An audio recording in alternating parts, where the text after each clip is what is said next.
Hi everybody, I hope you've had a lot of fun learning about David Walliams in the last couple of weeks. So we're going to start today. I'm going to ask you a question. How many books do you think David Walliams has written? Children's books, that is. I'm going to give you a minute, think of a number, or pause this video and go and see if you can find out, and then I'll let you know the answer. Ready? The answer is 26. He's written 26 books for children. So over the next few weeks, we're going to be looking at a few of them. We're going to read chapters, we might read a page, we might just read a sentence, we might read a whole book. So I'm going to let you decide which ones we're going to read, but for today, I'm going to start with my favourite. And it's a book called The Slightly Annoying Elephant. And the reason it's my favourite is that one, it's really funny. Two, it's about elephants and I love elephants. And three, it's really good for everybody, no matter how young or old you are. So actually, if you've got little brothers and sisters, you might want to pause me, go and get them and bring them back. If you've got oldies in your house that like listening to stories, pause the video, go and get them, bring them back, and I'm going to start reading it now. Okay, so David Walliams presents The Slightly Annoying Elephant. Here we go. One day there was a loud knock at the door. Sam ran down the stairs to open it. Was it his mum back from the shops? Was it a friend? Was it the postman? No. It was an elephant. A great, big, gigantic, ginormous elephant. "Hello, Sam," he boomed. "How do you know my name?" said Sam. "You adopted me, don't you remember?" Well, I filled in an adopted elephant form at the zoo, but," spluttered Sam. The last thing he was expecting was the elephant to actually turn up on his doorstep. "How did you get here all the way from Africa?" asked Sam. "On a plane, of course, silly boy. The airline was very rude. They made me buy 2 seats.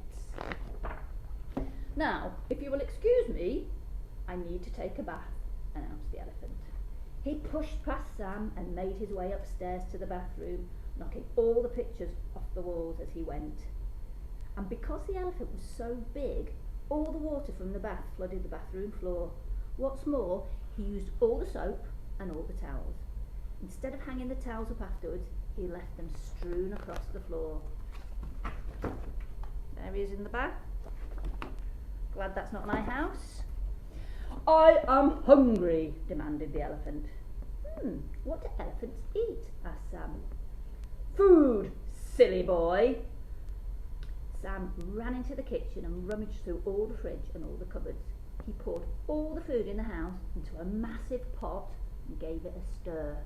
"Quickly, please," called the elephant from the living room.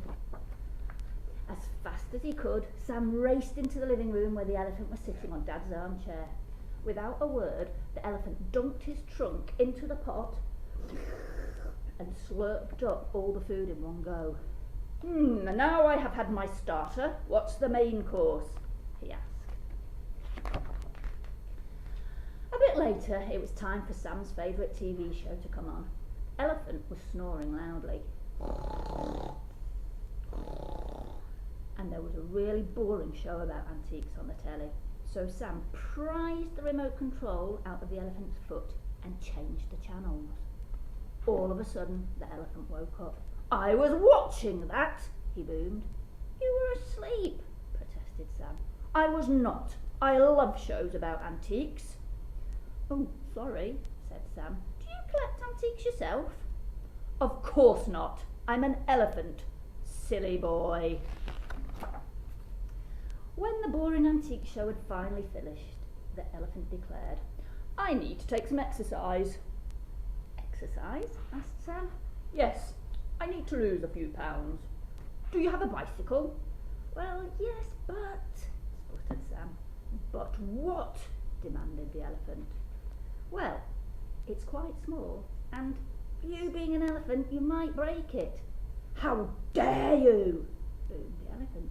Now, where is it? Sam wheeled his brand new bike out of the garage. Please be careful, he pleaded. I know my way around an elephant. An elephant? I know my way around a bicycle, the elephant said. Last year I won the Tour de France. The elephant climbed on the bike, and as soon as he sat on it, guess what happens? He flattened it. That bicycle was falling to bits, he said. Silly boy. After all that exercise, I need a nap, announced the elephant, and he fell asleep in Sam's bed.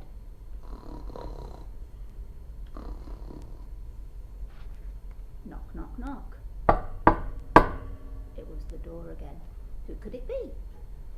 This time was it his mum back from the shops. Sam hurtled down the stairs to greet her, but when he opened the door, he couldn't have been more surprised to see a massive herd of elephants. Hello, our friend has invited us to stay, said the one with the longest trunk. There were elephants in the kitchen, elephants on the stairs, even elephants in the downstairs loo. Meanwhile, Sam rummaged round his bedroom looking for the adopt an elephant form that he'd filled in last year. When he finally found it, he realised something. He should have read the small print. And at the bottom it says, I hereby consent to said elephant coming to live in my house and inviting all his elephant friends to stay. Silly boy. And that's the end. So I hope you've enjoyed that. I'm going to put a couple of questions for you to answer about the story on the screen. So get in touch and give me your answers, and I will see you next time. Bye everybody.